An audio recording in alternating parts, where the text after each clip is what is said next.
We studied the missions in my fourth grade class, like the adobe bricks, how to make them, and how the roof tiles are curved so the water falls down and it doesn't soak the adobe bricks. Everybody always says you're supposed to look ahead, but I like to look at things that happened in the past.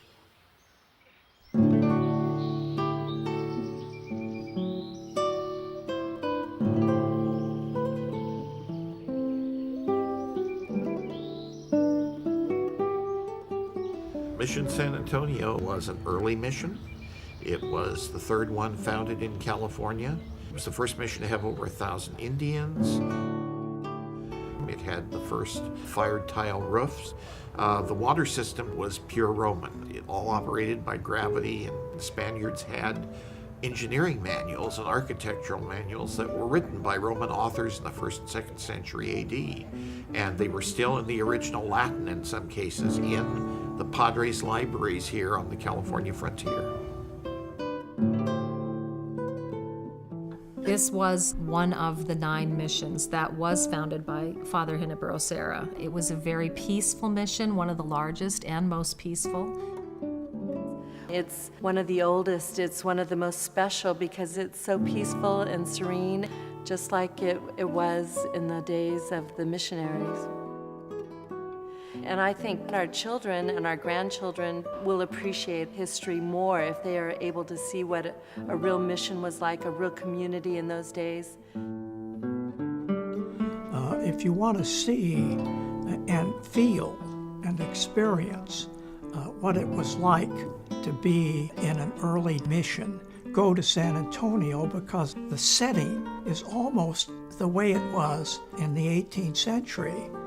You see what they saw, the same view shed. And because of the military surrounding us, we retain that pristine view shed. So we are able to offer a real mission that really looks like it would have looked back in the 1700s when it started. Okay, so that makes 40, right, from our last point. What's unique about this mission is it's one of the only missions in California that is not encroached upon by the city. So this is a very intact archaeological site. Okay. People didn't write in their documents the details of daily life, the kind of pottery that was used, the kind of foods that were eaten, and that kind of thing. People just took that for granted like we do today. And that's the kind of thing that we can find out from archaeology. We need to understand that moment of contact when 2 very disparate cultural groups were meeting for the first time. Franciscan missionaries and Salinan Indians.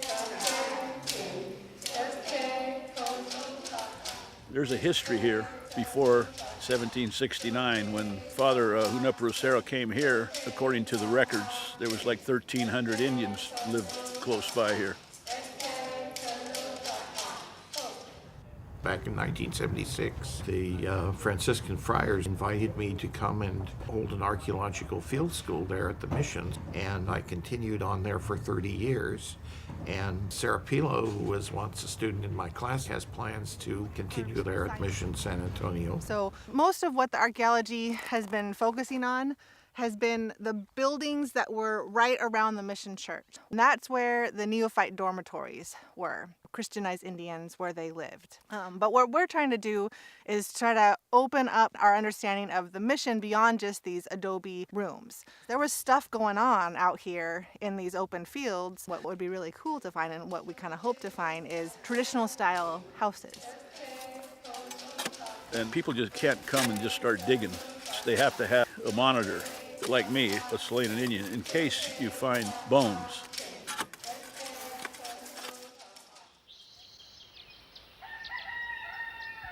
The Spanish were pretty careful about where they sited the missions. They looked for a source of fresh water, good grazing land, but Mission San Antonio was moved once. The original location, down by the banks of the San Antonio River, 2 years later, was dry, a period of drought.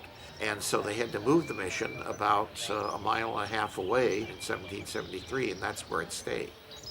It's cool because there's right in front of the mission was an olive tree, and it was there for such a long time. Since like 18 like big. I imagine myself standing on that tree.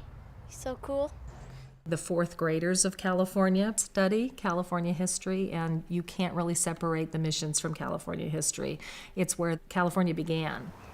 I'm going to go into the fourth grade, and I'm very excited about it, just to learn about history and to learn about the missions and the people that lived in the missions. It's just fascinating to me to learn about everything back then, and it makes me wonder why everything happened back then. You know that the mission is made out of adobe, and adobe means mud. It's a kind of mud, and it's used to make adobe blocks, and that's what we're going to do here. We're going to make adobe blocks. And we have a lot of kids coming through during mission days, and they get to see what life was like. It opens their eyes. There we go. Most kids really want to learn, and they're doing films about the mission, writing stories about the mission. But it goes like this, and it makes a noise. That was an animal. And we crushed nuts and corn like the Indians did. And it was really cool because I think it's a really cool part of history. We learned that Indians made the missions, and some of the missions had orchestras of the Indians. And I'm a fourth Indian. My grandpa is half. So I felt like some of my heritage was there. The Spanish did not want a military presence here, which I find very ironic because we're now in the middle of the Western Regional Training Center for ground support vehicles headed to war. Mission San Antonio being in the center of that has become a very special place to a lot of the soldiers. I had a commander that came over because he heard that we were a retreat center. He said, "I want all of your rooms for tonight." He said, "Next week we'll be at war. I need these guys melded together to be a unit." We did 60 retreats in 2 years. We volunteered 60 weekends because we just left the mission. And at night, you know, the stars, the moon, the cross. You look at the olive tree, the cross, and this pine tree, there's a star that comes, and the rays meet the top of the cross, and you're mesmerized. Of course, in 1906, they had the earthquake, and if you go back into our archival photos, you will see troops here when the church didn't even have a roof on it. For about 30 years, the mission was abandoned. People would come and do picnics here. The soldiers would still come and have mass here outside.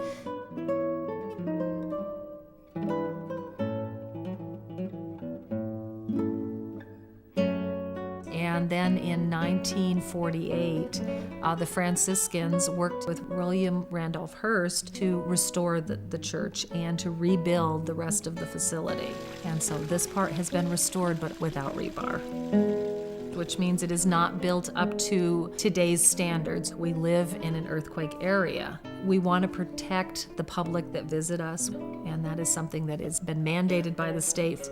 And so we will need to get this done, or we will be shut down. There will be no one allowed inside the buildings anymore. This is the preservation of history. It's not the preservation of religion. It's the preservation of what helped build California and what turned California into what it is today. All the 21 missions played such a pivotal role in exploration and settlement. I often refer to the California missions as California's pyramids because of their importance not only to California but to the country and to world history. With archaeology, you're usually always at some distance. You find things that people use, but you're not really connected with them. But one of the greatest finds at Mission San Antonio was a floor tile, and it had the footprint of a Salinan child in it. And that's the kind of thing that brings you really close to the people you're studying.